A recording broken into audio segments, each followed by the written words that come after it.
The rise of Caitlin Clark has been nothing short of extraordinary. From bold predictions to jaw-dropping performances, her journey to the WNBA has been a roller coaster of challenges and triumphs. But what happens when one of her harshest critics, Gino Auriemma, is forced to rethink his words? Stick around, because this story is just getting started. It all started with controversy. On a popular sports show, legendary coach Gino Auriemma didn't hold back his thoughts about Caitlin Clark and her fans. He questioned their grasp on reality, calling them delusional for thinking she could dominate the WNBA. The delusional fan base that follows her disrespected the WNBA players. According to Gino, Clark wasn't prepared for the physical intensity of the league or the seasoned defenders she'd face. Her outspoken personality, he suggested, might even work against her. Criticism wasn't new for Caitlin. She had been under the microscope since her college days at Iowa, where she dazzled with incredible scoring, unmatched shooting range, and a leadership style that turned heads. By the time she entered the 2024 WNBA draft as the #1 pick, she had already become a household name. But for skeptics like Auriemma, her college success didn't guarantee she would thrive in the pros. Even Diana Taurasi, another basketball legend, echoed the doubts, saying Clark might be in for a reality check when facing seasoned players. Fans were divided. Supporters pointed to her relentless drive and basketball IQ, while critics doubted she could handle the transition. Social media buzzed with debates, with many wondering if Clark could prove her doubters wrong. Caitlin wasn't about to let the noise distract her. She approached her rookie season with focus and determination, proving that actions speak louder than words. By the end of the season, she had flipped the script. Her performances were electrifying, leading the Indiana Fever with averages that shattered records: 19.2 points, 8.4 assists, and over 5 rebounds per game. Clark's court vision and ability to elevate her team stunned everyone. She not only met expectations, but completely surpassed them. Her season was packed with unforgettable moments, from game-winning shots to triple-doubles that had fans and analysts buzzing. Social media couldn't get enough, and highlight reels of her incredible plays flooded timelines. Even her harshest critics began to take notice. Gino Auriemma, once one of her loudest doubters, found himself re-evaluating his stance. Known for his strong opinions, Auriemma surprised everyone when he praised Clark's ability to adapt and thrive in the WNBA. He acknowledged her impact on the league, calling her a phenomenon who had changed the conversation around women's basketball. Clark's return to Iowa for a game between the Hawkeyes and Drake Bulldogs was a testament to her influence. The sold-out crowd celebrated her achievements, with fans and former teammates cheering her on. A tribute video highlighted her journey, featuring heartfelt messages from stars like Paige Buchers and Juju Watkins, as well as her college coaches Lisa Bluter and Jan Jensen. It was a full-circle moment for the young star. But the most surprising part? The way critics like Auriemma shifted their tone. What once seemed like a long shot had become undeniable. Clark's rookie season wasn't just a showcase of her skills. It was a defining moment for women's basketball. It forced even seasoned voices to recognize the arrival of a new era.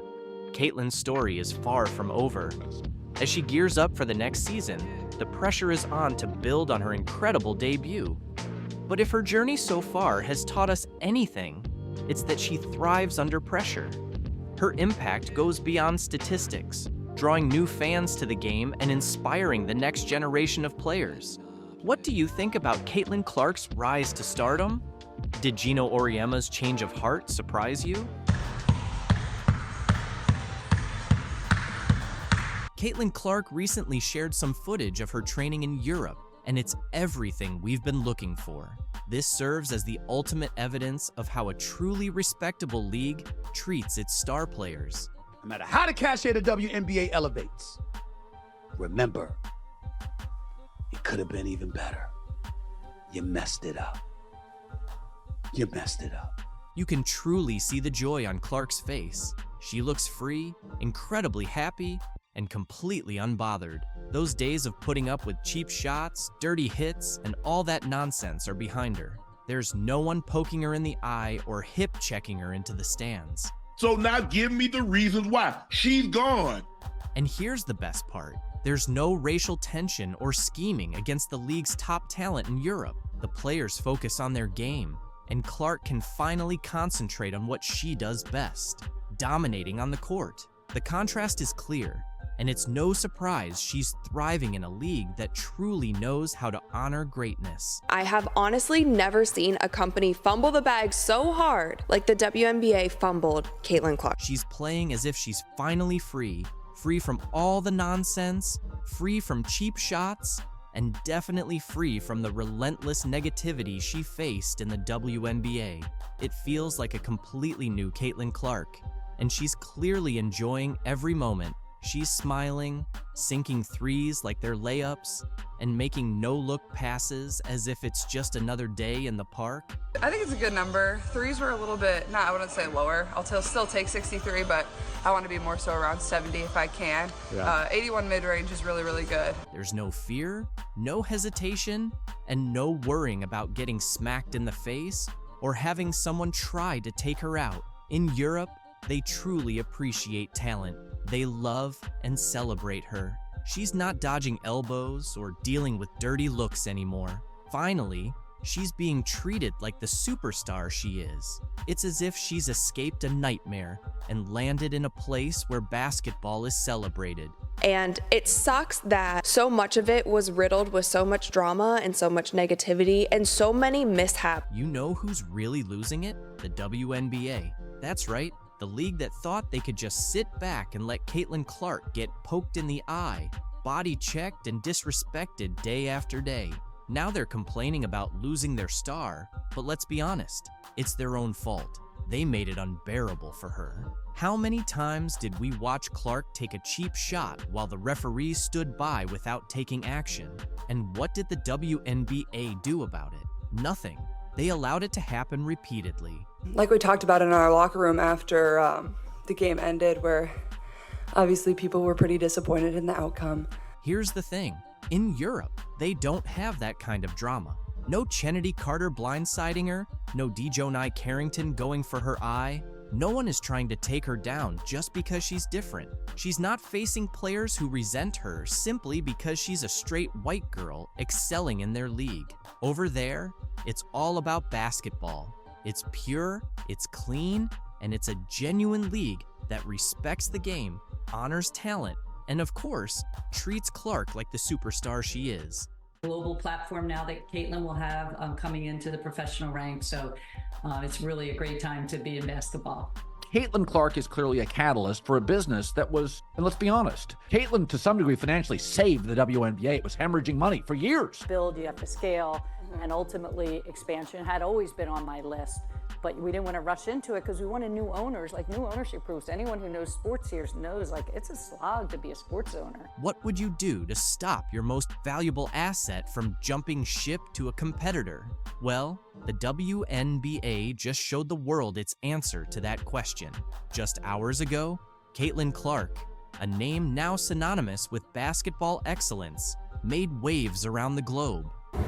Hi, Caitlin. Hey, what's up, Caitlin? Yo, what's up, Caitlin? Hey, Caitlin. Hey, Caitlin. Famous for her incredible shooting range and intense competitiveness, Clark was anticipated to take the WNBA to new levels after being drafted by the Indiana Fever. The Indiana Fever select Caitlin Clark, University of Iowa. However, recent rumors indicate that Clark may choose to skip the WNBA and head to Europe for the attractive contracts available there. In response, the WNBA is ready to make an unprecedented offer, an ownership stake in the Indiana Fever to ensure Caitlin Clark stays in the U.S. Her arrival in the WNBA was poised to be a game changer. Looked up how much the tickets are going for. I kind of cut that price in half. Sites like SeatGeek are charging hundreds and thousands for a seat at Barber Hawkeye. She says the attention for the sport has grown a lot in the 15 years she's been a super fan. After an outstanding college career in which she broke records and attracted millions of viewers, the WNBA viewed Clark as their golden ticket. Her talent for drawing crowds, boosting TV ratings, and increasing attendance to unprecedented levels made her the most anticipated rookie in recent WNBA history. The Indiana Fever, who had struggled with both attendance and performance, saw a significant rise in their numbers after drafting Clark. And the Fever are going to be over 200,000 higher than the next highest total attendance in league history. Many believe she has the potential to transform the franchise single-handedly. Her knack for attracting fans wasn't just a guess. During her college years, Clark's games ranked among the most viewed in women's basketball history. In her rookie season, attendance for the Indiana Fever nearly quadrupled. Her games turned into must-watch events, contributing to one of the WNBA's best seasons ever in terms of TV ratings. For the WNBA, Caitlin Clark wasn't merely a player, she represented a bright future for the league. Caitlin Clark is clearly a catalyst for a business that was, and let's be honest, Caitlin to some degree financially saved the WNBA. It was hemorrhaging money for years. While her WNBA debut was thrilling, Caitlin Clark was also being pursued by European teams with enticing offers. Europe, known for drawing top WNBA talent with its higher salaries and competitive environment, presented a significant temptation. Players like Breanna Stewart and Diana Taurasi have openly talked about how playing in Europe offered them financial stability. Like there's that 4-year period where you need to grow as a person, but then the NIL comes into play. Oh, we keep walking right back into that. Angel Reese reveals the real reason behind Caitlin Clark's move to Europe. Angel Reese shuts down rumors, says Caitlin Clark's exit is a financial move. Angel Reese couldn't resist weighing in on Caitlin Clark's new European contract. Instead of letting it slide, she stepped in to set the record straight. What the is that headline all about? Yeah. She is the worst basketball player. In the WNBA, this is pretty unprecedented. Someone so set on stirring the pot. Reese, still tangled up in her own steroid controversy, took a jab at Clark, suggesting players are just in it for the money and using racial issues to gain sympathy. People talk about Caitlin getting hate, but someone sat down and spent hours putting together an 8-minute video with interlude clips all to trash Angel. Why? It's obvious Reese is targeting Clark here. The surprising part is that Caitlin has never said anything negative about Reese or any other black player. But today, I can't help but feel that some people don't really deserve the silent treatment. Blah, blah, blah. From Angel Reese. It's pretty clear that Caitlin Clark heading to Europe isn't just about exploring a new scene or picking up a different paycheck. It's more about escaping the toxic circus the WNBA has turned into. On the surface, the WNBA might seem like the perfect fit for a player like her, someone born to dominate, but in reality, it was becoming anything but ideal. Instead of just focusing on her game, she was constantly dodging scandals and skeptical looks like it was all part of the game plan. Entitled players in the WNBA just can't seem to understand is, you get what you put in, and right now, you are getting exactly what you deserve. And why? Because she chose to stay quiet while others tried to paint her as some kind of villain. Some of her own fellow athletes, along with a few media voices, went as far as to label her a racist. Honestly, where do they come up with this stuff? But Clark, always level-headed, didn't take the bait. She didn't waste her time responding to these absurd accusations. She just stayed focused on what really matters, basketball. Yet the drama surrounding her only kept growing, like a bad reality show storyline. So I think it's really just the fans, her fans, the Iowa fans, now the Indiana fans. Then Alyssa Thomas, clearly not interested in keeping the peace, decided to stir things up even more. she publicly blamed Clark for racist comments made by her fans. Yes, you read that correctly. Thomas somehow figured that Clark should be responsible for the words of random people in the stands. I think in my 11-year career, I've never experienced the racial comments from the Indiana Fever fan base. Ridiculous, right? This wasn't even about anything Clark did or said. Nope, Thomas seemed more interested in redirecting attention away from her own struggles. She bundled up her frustrations, jealousy, and whatever else was going on inside, wrapped it in an accusation, and tossed it right at Clark. And then she had a press conference where she cried and everybody's so mean to me. Well, she's continued the stupidity. I mean, she cheered on her teammate as she shoved Caitlin Clark, knocked Caitlin Clark in the head, and a bunch of other stupid stuff. The thing is, Caitlin didn't have to do anything wrong to end up as a target. The love she was getting from fans, her name popping up in every highlight reel and headline, that alone was enough to spark jealousy in the WNBA. And it wasn't just random trolls online, it was some of the very players she shared the court with. Instead of celebrating her success, a few just couldn't handle it. I just hope y'all know, the WNBA don't pay my bills at all. I don't even think that pays one of my bills. So I don't know if she's complaining or just stating. Angel Reese faced heavy criticism from experts after her recent complaints about her WNBA salary not being enough to cover her rent. Apparently, she's struggling on her $73,000 salary, claiming it doesn't stretch far enough to pay for her extravagant $8,000 monthly rent, as if she's living paycheck to paycheck. I am sympathetic to that, but yeah, sports needs villains. I don't have a problem with it. She makes the WNBA more interesting. Reese, regarded as the league's most pampered player, appears to believe she deserves a salary increase, especially since it's been a while since she found herself in another scandal.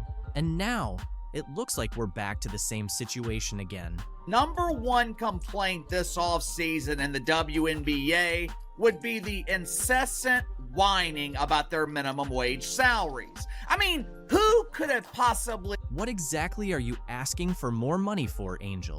You played less than 10 games this season, while Caitlin Clark put in the effort through 38. You're attracting a crowd of 7,000 fans per game. I am sympathetic to that, but yeah, sports needs villains. I don't have a problem with it. She makes the WNBA more interesting. And somehow, you expect to earn paychecks on the level of LeBron James? Let's be honest, it seems like you're more focused on your image than the game itself. Angel Reese, who calls herself the face of the WNBA, is acting as if life is incredibly unfair to her. She's making a WNBA salary of $73,439, but still has the audacity to complain that it doesn't cover her $8,000 monthly rent. Now these complaints are coming from the star. That's right. She's living in a place that costs $96,000 a year, and then wonders why her finances don't make sense. I mean, how out of touch can you be? It's almost like she's forgotten basic math. Spending $8,000 a month isn't just rent, it's a lifestyle choice. The average person in Chicago, where rent is around $2,000, would be laughing in disbelief at these complaints. Most people can't afford to spend their entire paycheck on a luxury apartment and then complain about it. Yet here, we have Angel Reese playing the victim while the rest of the WNBA is out there hustling just to get by. The audacity is off the charts. Hand pays them bills, baby. I just hope y'all know, the WNBA don't pay my bills at all. I don't even think that pays one of my bills. Literally. I'm trying to think of like my rent for where I stay at. Let's not even dive into her financial choices. With all the money she's making from endorsements, sponsorships, and her podcast, you'd think she would realize that renting an overpriced place isn't the smartest decision. But instead of making wise financial moves, like buying a house or investing, she seems to be spending money faster than most people can earn it. What's her plan exactly? Is she just waiting for a magic fairy to come and solve her problems? I don't even know what salary does it really. You don't even. Yo, I'm living beyond my means. It's like it's both hilarious and sad at the same time. she's in a position to be a real role model for her fellow WNBA players, many of whom are genuinely struggling to make a decent living. They don't have million-dollar endorsement deals rolling in. They rely on their league salaries and are barely scraping by. Yet here's Reese complaining about rent as if she isn't surrounded by cash from every angle. It's insulting to everyone in the league who is truly fighting to stay afloat. Playing this off season in the WNBA would be the incessant whining about their minimum wage salaries. Shaq went on Angel Reese's podcast this week and shared his billion-dollar idea for the WNBA. In the next few minutes, you'll witness the moment that rattled women's basketball to its foundation. We have Shaq, Angel Reese, and a whole lot of uncomfortable truths to unpack. Bro, a pretty girl dunking on the rim, I'm watching that all the time. You laughing. A man is not turned on by no woman that's dunking. It ain't about being turned on. It's about seeing stuff that you're not supposed to see. Here's what's ahead. We'll reveal the exact words from Shaq that made Angel uncomfortable, showcase the statistics that support his claims, and explain why this one conversation could potentially alter the future of the WNBA. Stay tuned, because this is going to be intriguing. Shaq just dropped a truth bomb that has the entire basketball world buzzing. We're talking about a 4-time NBA champion, a Hall of Famer, and a business mogul worth over $400 million. When Shaq talks, people pay attention, and he certainly had a lot to say about the WNBA. Picture this: Shaq sitting there, calm and collected, as he discusses ways to make the WNBA more exciting. His suggestion? Lower the rims. Let's roll the first clip. And women's beach volleyball, let's just say that the net is 10. For women, it's lower just a little bit. I'm not saying lower it to 9, 5, 9, 6, but just 9, 9. Just so we can dunk? Yes. No. No, see? And I hate when men say that. But listen, that's the only difference. People always disrespect women regardless. They're always going to not give us the same value as a man. So I just don't even think that. And that's why you got to do what you've been doing. Go take the Yeah. I'm telling you now, if you lower that thing to 99999. And what's going to happen? All right, tell me, the money going to go through the roof? Yeah. Not all the way down to the ground, of course, but just enough to change the game. He's suggesting lowering the rim to about 8 to 10 feet below the standard height. Why? So we can see some dunks naturally. You might think that doesn't sound too bad, but here's where it gets interesting. Sitting right across from Shaq, Angel Reese isn't on board with that idea. She fires back, making some compelling points about respecting women's basketball. I feel like it still wouldn't be good enough. It's never good enough for a man. People always disrespect women regardless. They're always going to not give us the same value as a man. So I just don't even think that. She then addressed the issue of people not tuning in to watch the game. Yeah. I'm telling you now, if you lower that thing to 99999. And what's going to happen? All right, tell me, the money going to go through the roof? Yeah. We don't even have the people don't even watch the game. You can feel the tension rising as Angel contends that lowering the rim is outright disrespectful to female players. But Shaq wasn't finished. He delivered a real knockout punch. We don't even have the people don't even watch the game. Because I don't want to use the B word.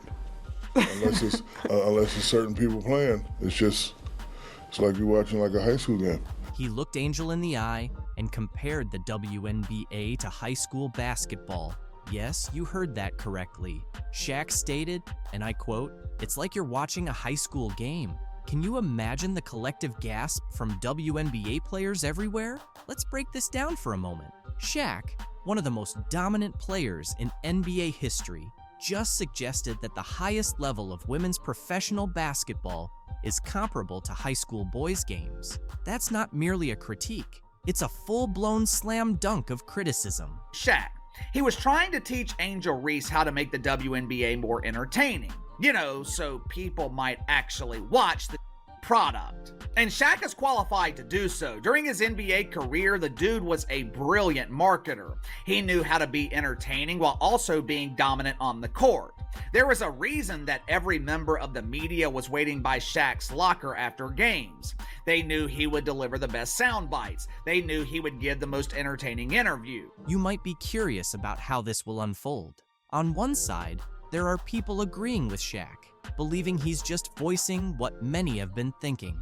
They argue that if the WNBA wants to attract more viewers and generate more excitement, then something needs to change. Angel Reese, just because a man is criticizing your league, it does not mean he is disrespecting women. This is the entitlement I always talk about. Angel Reese and her colleagues in the WNBA, they have this false sense of entitlement that makes them believe that they are above being criticized. Anytime they are criticized, they want to play the victim. Men don't respect women. Oh yeah? On the flip side, there's a large group of upset fans and players who believe Shaq's comments are disrespectful and outdated, arguing that his approach is misguided. This is a place where players can come and get better and be surrounded by an organization that supports you. They're going to have everything they need to be successful. So the Indiana Fever are about to make a huge move in WNBA history. They're not just aiming for one star player, not even two.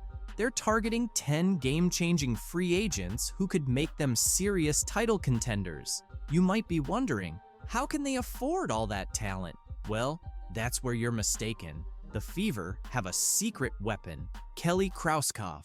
She's back with the team this year, and she's got a bold vision. Kelly's not here to play it safe. She's here to get things done. I know the free agent situation in the WNBA, but are you in a position where you can add some pieces? yes, we are. We're definitely in a position, and I would think that if you are a smart basketball player and you watch the way she plays, you would want to play with her. With her vast network and resources, Kelly is determined to make Indiana the hottest spot in the WNBA. Her strategy is bold, and it's already catching everyone's attention. You won't believe the plans she has in store to turn the Fever into a true powerhouse. You know that moment in a movie when the two main characters finally join forces, and you just know you're about to see something incredible? That's the vibe right now, because Caitlin Clark and Kelsey Mitchell are about to team up for the Indiana Fever. Good thing for women's basketball. I'm playing alongside this kid, so it makes everything, a little bit more dramatic, and like the people are coming out to see this person. So we just do what we can. We embrace it. I'm pretty sure our organization can feed off of it. Let's take a moment to focus on Kelsey Mitchell. Did you know she averaged 19.2 points per game last season? That's not just impressive. That's all-star caliber. And it's not like she had just a few good nights either. After the Olympic break, Mitchell went on a scoring spree, putting up 20 or more points in 7 straight games. Imagine trying to guard someone that reliable. Now, think about Mitchell teaming up with Caitlin Clark. We're talking about two of the top shooters in the game coming together.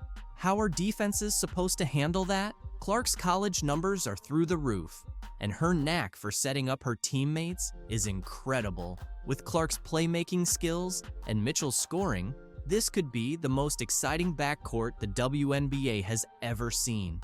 Because Kelsey Mitchell said basketball is a language and you have to get on the same page. Me and Caitlin like to play fast and up-tempo, and I'm always going to align based on how she's playing and how she's going. Here's where things get really interesting. Kelsey Mitchell is a free agent right now. The Fever have to re-sign her, right? But at what price? We're talking about a player who has been the heart and soul of the team. Even the Fever's president said they wouldn't be where they are today without her. That kind of praise doesn't come cheap. So, let's break down what it might actually take to keep Mitchell in Indiana. Spoiler alert, it's a hefty sum. We're talking about a Supermax qualifying offer of around $250,000. That's a big investment, but can the Fever really afford to let Mitchell go? Look, we're going to evaluate everything and have those types of discussions with her. Here's the thing. It's not only about the money, it's about building a championship caliber team. That's where Caitlin Clark comes into play. Bringing her on board isn't just about her own skills. It's about how she can make everyone around her better, especially a scorer like Mitchell. But all signs point to her returning, including her and Clark attending the Pacers and Grizzlies game. You might be wondering if these two can really work together. Won't they end up competing for shots? But that's the best part. Clark isn't just a scorer. She's a true playmaker. and Mitchell has already proven she can thrive alongside other star guards. This isn't about two players battling for the spotlight. It's about two stars joining forces to create something that's even better than what they could achieve individually. Kelsey Mitchell has been an all-star, but she had the stage, the bright lights, and everybody could see what kind of bucket getter she is. Plus, Caitlin draws the defense. Kelsey gets to go one-on-one and put her skills on display. Wow. People are done with NaLyssa Smith. Traitor. Get her off the team. Adios amigos, as that guy said.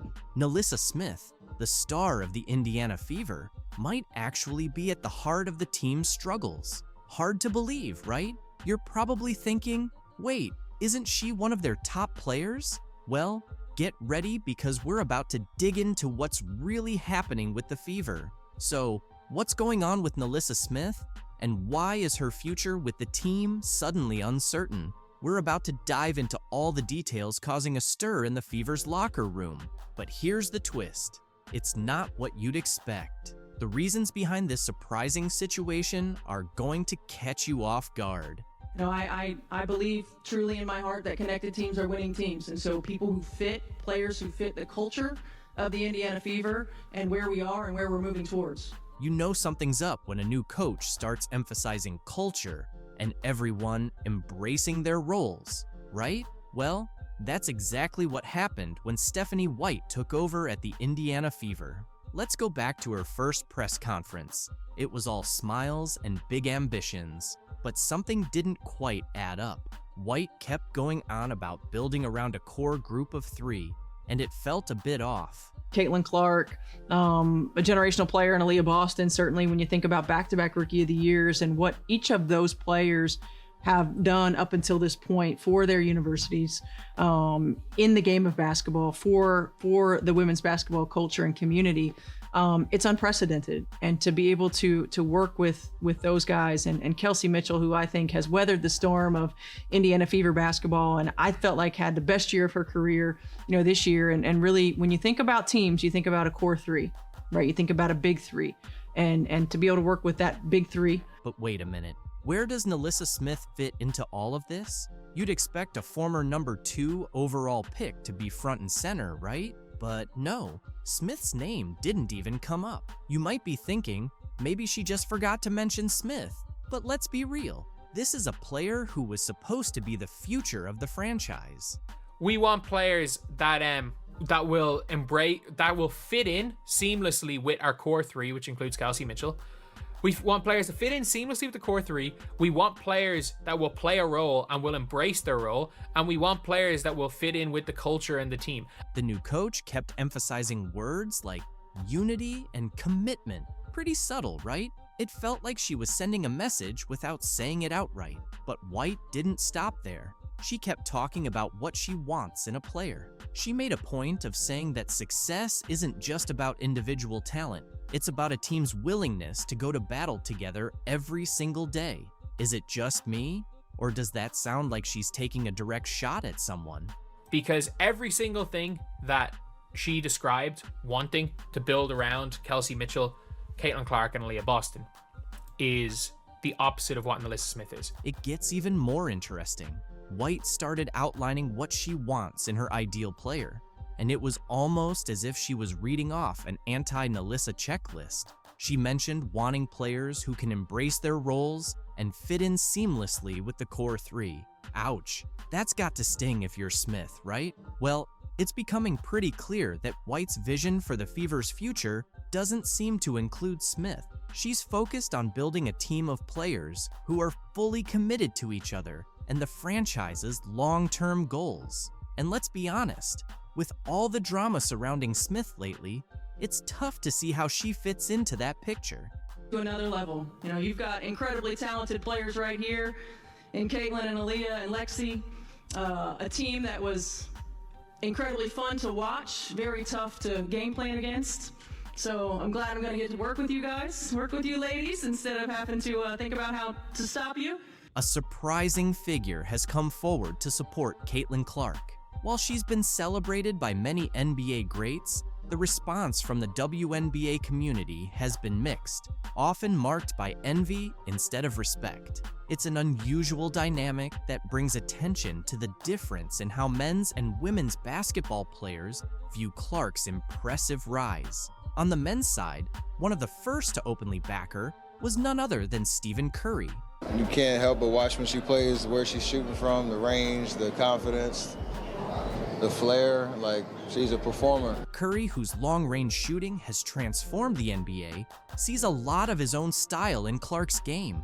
In an interview, he shared that while her shooting range and style are clearly similar to his, focusing only on those aspects takes away from appreciating the rest of her game.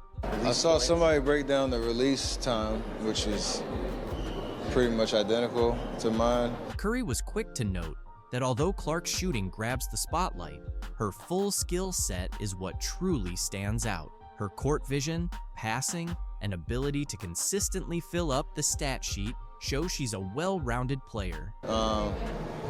It's crazy though, just because her shot it's like that, it's at that level. But if you really watch, like her floor game is as impressive, so it's kind of the total package.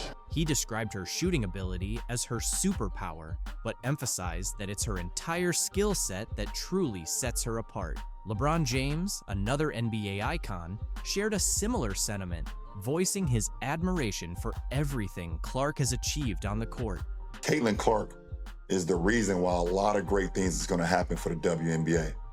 But for her individually, I don't think she should get involved on nothing that's being said. Just go, have fun, enjoy. After watching Clark dominate the scoreboard in an NCAA tournament game, LeBron James couldn't help but see similarities between her and himself. Just as he did early in his career, Clark has often shouldered the responsibility of leading her team to victory, single-handedly shifting game momentum.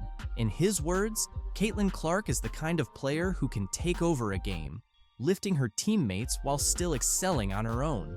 A high compliment from someone who knows all about carrying a team. But there's more to Clark than her skills on the court.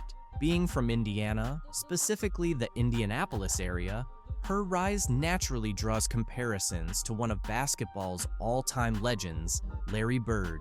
In the 1980s, Bird was more than just a player. He was an icon, known for his relentless work ethic, gritty style, and fierce competitiveness.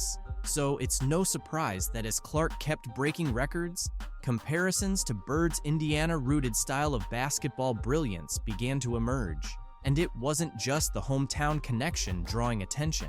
Magic Johnson, Bird's longtime rival, also spoke about Clark's impact, comparing her budding rivalry with Angel Reese to his own storied battles with Bird in the 1980s. Johnson pointed out that while rivalries can get intense, they also raise the level of the game and draw more fans to the sport. We have to understand that both Caitlin, Angel, and Brink, who plays for my Sparks, they made the WNBA better. They're going to be tested by these incredible women who've been in the league for a long time. Caitlin is the most popular WNBA player, but she's not the best at this time. Just like Larry and I were not the best when we entered the league. We became the best later on by our play. Caitlin still has to play great to become the best WNBA player. In Johnson's words, Caitlin and Angel have brought back that classic spirit of basketball, where everyone's eagerly watching to see what'll happen next. It's like Larry and me all over again, he said. And now, Larry Bird himself has finally spoken up about Clark. Though he's been mostly quiet on the topic until now, Bird recently offered her some advice as she faces rising criticism both on and off the court. He urged her to keep her focus, reminding her that while critics will always be around, they won't stick. What you're doing now, Bird told her, is going to be remembered forever. The people tearing you down, they'll fade away. Trust me, I've been there. And Iowa has Caitlin Clark, who's become this huge star. She's amazing, and she's getting all this attention, and some nasty press reporters are upset about it. Did you catch what just happened? Megyn Kelly, yes, that Megyn Kelly, just made some explosive comments about the WNBA, and she's not holding back. She's calling out the league for treating Caitlin Clark like she's the enemy. Hard to believe, right? So, what exactly did Kelly say that's got the WNBA so stirred up? Her blunt remarks about Caitlin Clark have lit up the basketball world, sparking a huge reaction across the league. Kelly didn't mince words, and now her comments have everyone on edge. Let's dive into the details everyone's buzzing about. But she came out to say her own scoring record stands despite Caitlin Clark beating it, because I guess they didn't have three-pointers when she was playing, which is just ridiculous. Kelly didn't hold back when she criticized the WNBA for its treatment of Clark. She bluntly stated that what's happening to Clark is really that serious. Can you believe it? This isn't just some offhand comment. Kelly's words carry significant weight. So she's getting a lot of hate from people like that. Of course, Jamel Hill has weighed in, like a lot of people taking shots at her. You might be wondering, since when does Megyn Kelly care about basketball? And that's a fair question. She typically doesn't involve herself in sports drama. So why is she speaking out now? The reason is that what's happening to Clark is so outrageous that even Kelly felt compelled to voice her opinion. She's been in the WNBA for 2 minutes. There's no reason to hate her other than the amount of attention she's getting and her skin color. I mean, would this be happening to a black Caitlin Clark? No. Getting the same amount of attention. This is where things really heat up. Kelly revealed that some players are actively targeting Clark on the court. She's not referring to just tough defense or regular competition. She's saying that Clark is experiencing outright abuse. And get this, she claims the league is allowing it to happen. How wild is that? And it's resulted in physical alterations on the court that don't get called as fouls, that the girls then deny were intentional. And Caitlin Clark always takes the high road. She never, points the finger, but it happened again. But Kelly didn't stop there. She linked Clark's treatment to larger issues in women's sports. You know how Clark has been in the spotlight a lot recently? Well, Kelly made a shocking statement saying that. Many black women inside the WNBA are resentful that this white woman came in and is getting all this attention. That's a serious accusation, and it stirred up strong reactions on all sides. Kelly isn't just referring to fouls and rough play. She's claiming there's a significant amount of racial tension simmering beneath the surface of the WNBA. She believes Clark is right in the thick of it all. The people weren't going, Jake, because they were homophobic, racists. That's why the other girls resent Caitlin getting attention, because she's not black. You might be asking yourself if Kelly is correct about all this. That's the million-dollar question. One thing is certain, though.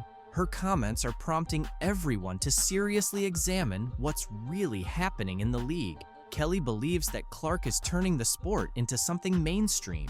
And if that's the case, it seems not everyone is pleased about it. These are the highest ratings in more than 10 years. And it is 100% because of Caitlin Clark. Those are regular NBA ratings. Like if you get a couple million people watching an NBA game, you're pretty happy as a network guy. She is the Michael Jordan. Like I know you're not a major basketball person, I know. But she is the Michael Jordan of female basketball. Every single player in that league, every single coach, manager, janitor, anyone who has anything to do with that league should be bowing at the altar of this woman. She is transforming the sport into something mainstream, which is what the WNBA was set out to do. And I think it started in 1994 or 1995. This isn't just some drama. It's a major earthquake rocking the WNBA. And believe me, we're only witnessing the initial tremors. The aftershocks from Kelly's bombshell are going to be felt for a long time. Caitlin Clark's golf debut just made me so upset with the WNBA because the LPGA just did everything that the WNBA should have been doing this season. Caitlin Clark made waves in the world of women's sports, but this time, it wasn't on the basketball court. Her impressive debut at an LPGA Pro-Am event created quite a buzz, leaving both fans and critics amazed. Now, from this event, I have only seen and heard of positive things. I didn't hear one thing about how her fans are toxic. I didn't hear one thing about there being too much spotlight on Caitlin Clark, and it should have maybe been on the professional golfers that are there. We didn't hear any of that. While the LPGA rolled out the red carpet for her, the WNBA's lack of response was impossible to ignore. What's really happening behind the scenes? I honestly just got so triggered by Caitlin Clark's golf debut, and it is no fault of hers that I got upset. It is the fault of the WNBA because the LPGA just did everything. Caitlin Clark is now a household name, not only for her WNBA success, but also for her unexpected performance in golf. Her appearance at the LPGA Pro-Am wasn't just a typical celebrity cameo. It turned into a nationally spotlighted event. Fans showed up in droves, pushing for the tournament to be broadcast. And when it finally aired, the LPGA struck gold. They didn't just include Caitlin, they made her the star of the entire event. How this Pro-Am event originally wasn't even going to be televised, but there were so many fans who were emailing the organization saying, how can we watch Caitlin? Can we come to the event? Can you live stream it? All of these things. And it ended up being put on television. Let's break it down. The LPGA didn't just get lucky with this opportunity, they planned it with precision. They paired Caitlin with Nelly Korda, the top-ranked golfer in the world. Think about it, one of the biggest stars in women's basketball teaming up with the best golfer around. That's not a coincidence. That's smart marketing. Photos of Caitlin and Nelly were all over social media, generating a buzz that reached well beyond golf fans. Basketball lovers, golf enthusiasts, and more were instantly hooked. Fans were really excited about that. There was so much buzz online. She was trending on Twitter, all of the things. And the LPGA was promoting the crap out of this event. And they also did something really smart by pairing her up with their currently #1 golfer in the world. Meanwhile, the WNBA, the league that shot Caitlin to stardom, remained completely silent. They didn't tweet, post, or make any mention of her golf success. Fans definitely noticed, and it raised a lot of questions. Why wasn't her own league celebrating such a huge moment? It felt like a major missed opportunity, especially after the LPGA showed just how much star power Caitlin could bring to another sport. There are photos of Caitlin and Nelly literally everywhere, and the LPGA was so smart in doing this because they knew that there would be so many eyeballs on Caitlin. So if they put their #1 golfer, who is currently leading the sport and pushing the sport ahead, if they put her next to Caitlin for the entire event, that's just great. It's great for Nelly and it's great for everyone else. It wasn't just the LPGA that jumped on Caitlin's star power. Media outlets were all over the story too. From SportsCenter to Bleacher Report, everyone covered her every move at the event, from her swings to her interactions with fans. Everything Caitlin did became headline news. The LPGA took full advantage of the spotlight, promoting not only Caitlin, but also showcasing their top golfers. It was a win-win situation. In contrast, the WNBA took a different approach. Throughout Caitlin's rookie season, many fans felt the league wasn't doing enough to promote her, despite her standout performances and the clear Caitlin Clark effect on viewership numbers. The league seemed hesitant to fully embrace her rising fame. Critics argued that the WNBA was trying too hard to evenly distribute attention, even when it was obvious Caitlin was the main draw. This reluctance was even more noticeable during the LPGA Pro-Am. While the LPGA leaned into Caitlin's popularity, the WNBA's silence was glaring.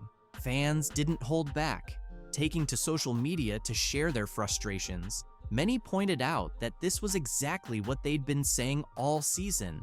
The WNBA wasn't doing enough to leverage Caitlin's popularity, so why would the WNBA hold back? Some say the league is cautious about focusing too much on one player, fearing it might overshadow others or stir up tension within the league. Others think it's a missed opportunity tied to outdated marketing tactics. Whatever the reason, the difference between the LPGA's strategy and the WNBA's silence was striking.